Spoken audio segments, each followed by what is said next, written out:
Cette année, cette société a inondé l'Europe de plus de 10 millions de salades composées. Des salades de pâtes, de légumes ou encore à base de saumon. Un succès qui repose sur les épaules d'un personnage hors norme.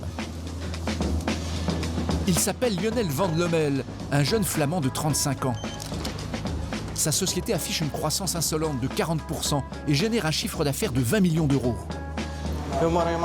Il y a encore 10 ans, rien de tout cela n'existait. Mais il faut dire que Lieven est tombé dans la salade quand il était tout petit. Tout a commencé avec son grand-père dans les années 30. Mon grand-père était paysan et quand mon père et ma mère sont mariés, ma mère a dit être la femme d'un paysan, c'est pas si sexy. Qu'est-ce que je sais faire avec les légumes? Son grand-père passe alors le flambeau à sa mère et elle décide de créer une boutique de salade composée. Et à 25 ans, Lieven a lui aussi sa propre idée. Acheter ce bus qu'il transforme en food truck. Il part alors sur les routes vendre les salades maternelles dans un festival de rock en Belgique. C'était en 2004. Son idée cartonne tout de suite. Dans tous les journaux, ils disaient OK, garçon de 25 ans veut faire quelque chose, nourriture saine, et il a lancé ça sur un festival, cette petite con. Et comme ça, c'était, et les clients m'ont téléphoné, Carrefour m'a téléphoné, Deleuze m'a téléphoné, hey, Lieven, quand tu veux faire ça et tout ça, on veut avoir ce concept, est-ce que tu sais faire des salades pour nous et des pâtes comme ça? Alors en juillet, on a fait le test avec le festival. Et en septembre, on a lancé chez Carrefour, chez Deleuze, chez la grande distribution. Mais pour arriver à satisfaire toutes ces entreprises, Lieven a eu un énorme problème à régler. Le temps. Car la salade est un produit frais, fragile et surtout périssable. Une laitue normale, lorsqu'elle est coupée en morceaux, a une durée de vie maximale de 3 jours. Et 3 jours, c'est trop peu pour que Lieven puisse livrer ses clients. Entre la fabrication et l'acheminement dans tous les supermarchés français, sa salade arriverait déjà noircie. Alors voilà comment il est parvenu à augmenter considérablement la durée de vie de sa salade repas. Tout commence par l'ingrédient de base, la salade verte. Et celle-ci est loin d'être choisie au hasard. Gregory Van Nunacker, le bras droit de Lieven, en connaît tous les secrets. S'il achète en priorité cette laitue, c'est d'abord parce qu'il s'agit de l'une des moins chères du marché. 50 centimes le kilo contre 75 centimes d'ordinaire. Mais surtout, il a choisi cette salade car elle affiche un label particulier, le label Flandria. Une distinction accordée aux salades réputées être beaucoup plus résistantes que les autres. Une caractéristique très intéressante, car une fois coupée, cette salade offre une durée de vie de 4 jours minimum, c'est-à-dire 1 jour de plus qu'une salade classique. Ici, chez nous, il y a toujours ce label Flandria pour dire vraiment c'est la qualité supérieure. Une fois la salade choisie, Starmill entame une spectaculaire course contre la montre pour produire le plus rapidement possible. Leur solution, automatiser. Et tout commence dans cette pièce. L'avantage avec les salades, c'est que tout est bon, sauf le trognon, qui est trop dur pour être consommé. Ensuite, c'est la machine qui fait le travail. Elle va hacher la salade en tout petits morceaux pour la rendre facile à manger sur le pouce. Seulement voilà, une fois hachée, elle se conserve moins bien et noircit très vite. Alors ici, l'usine a eu l'idée de la faire passer dans un bain d'eau froide et surtout plein de sel. Rien de mieux pour nettoyer la salade, mais surtout pour la faire durer, car le sel a l'avantage d'être un puissant conservateur. Et Gregory a une astuce supplémentaire pour essayer d'augmenter encore la durée de vie de sa laitue. Il l'a fait passer dans un deuxième bain.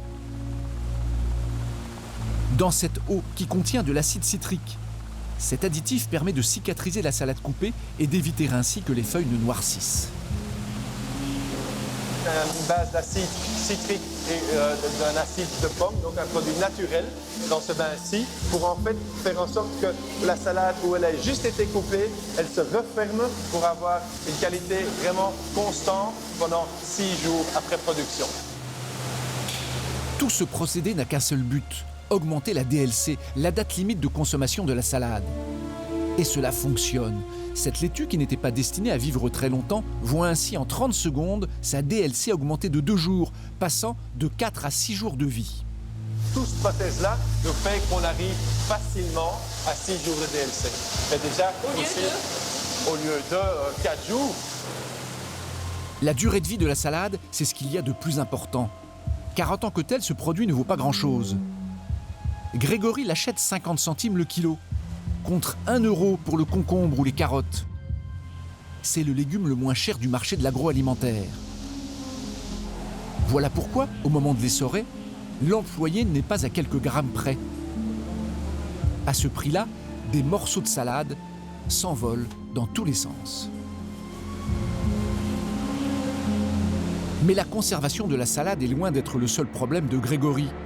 Il doit être attentif à un ingrédient qui pourrait lui causer beaucoup d'ennuis, la tomate. Elle a tendance à couler et à gâter la salade. Alors il en a déniché une très particulière. On a une tomate très spéciale qui s'appelle la tomate intense, qui est un produit de très très bonne qualité et qui nous permet justement d'avoir une tomate que quand on la coupe, elle perd très peu de liquide. Si une tomate perd tout son liquide, elle va fondre en fait sur la salade, elle va abîmer la salade. Et cette tomate-là, on l'a choisie spécifiquement justement parce qu'elle tient très très bien sur une salade, ce qui est important pour nous. La tomate intense. Elle coûte à la société 2 fois plus cher qu'une tomate ronde classique. Son prix, 2,50 € le kilo. Mais vous ne la trouverez pas sur les étals des marchés, car elle est réservée aux seuls industriels. Pour comprendre pourquoi, nous avons cherché sur Internet la spécificité de cette espèce, et voilà ce que nous avons découvert. La tomate intense a été créée par un laboratoire spécialisé dans la chimie des légumes. Tout est fait en sorte pour que le produit séduise les professionnels. On promet une tomate qui a une couleur plus rouge, donc une plus belle apparence, mais aussi un rendement plus élevé, et surtout une plus longue conservation. Une fois coupée, elle est capable de tenir 4 à 5 jours de plus qu'une tomate normale. Mais c'est maintenant que tout se complique. Pour ne pas abîmer sa salade, Grégory ne peut plus assembler ses produits avec des machines, car les légumes sont des ingrédients bien trop fragiles. Alors il va faire appel à une armée de petites mains, cachées, derrière cette porte.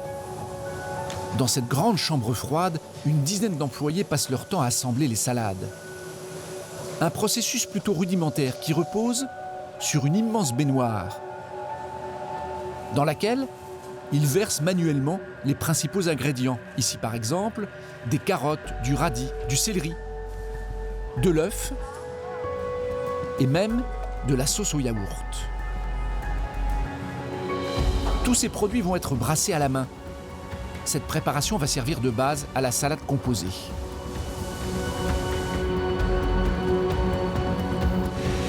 C'est important de mélanger manuellement le produit pour avoir le résultat visuel le plus beau. Et à cette base, il va rajouter des ingrédients spécifiques en fonction des variétés de chaque recette. C'est une étape clé minutieusement préparée pour éviter que les coûts de fabrication ne dérapent.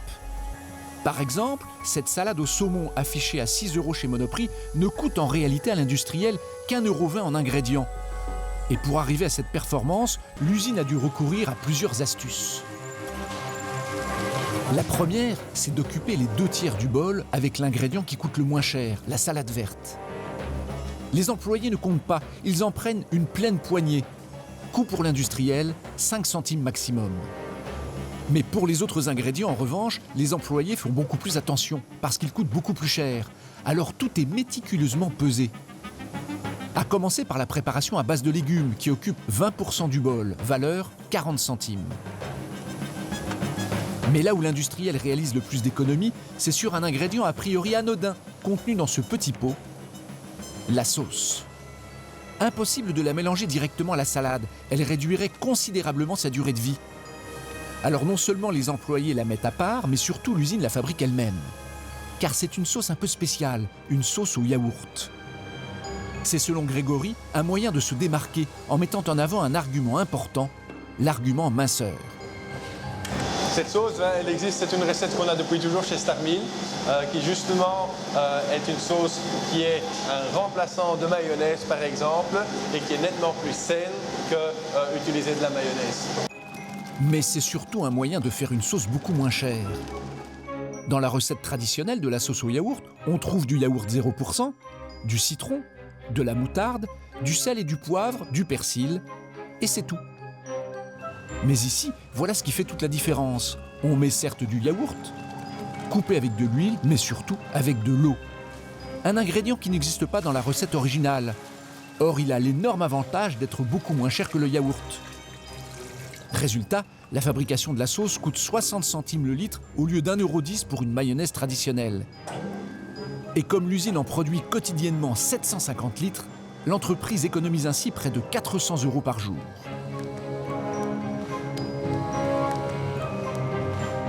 Mais il y a plus étonnant encore. Là où la société rogne au maximum sur ses coûts, c'est sur certains ingrédients qui coûtent cher. Pour cette salade au saumon fumé, le prix des lamelles de poisson s'envole pour atteindre 20 € le kilo. Alors non seulement les employés comptent les morceaux, pas plus de 2 petites lamelles par bol pour un coût de 60 centimes, mais en plus ils les mettent tout au-dessus, bien en évidence. Cet ingrédient posé en moindre quantité est pourtant celui qui va attirer le plus de clients. Avec ce système, Lieven parvient à dégager plus de 400 000 € de bénéfices nets par an pour son entreprise. Car chaque jour, plus de 20 000 salades sont expédiées en France et atterrissent dans les rayons de nos supermarchés.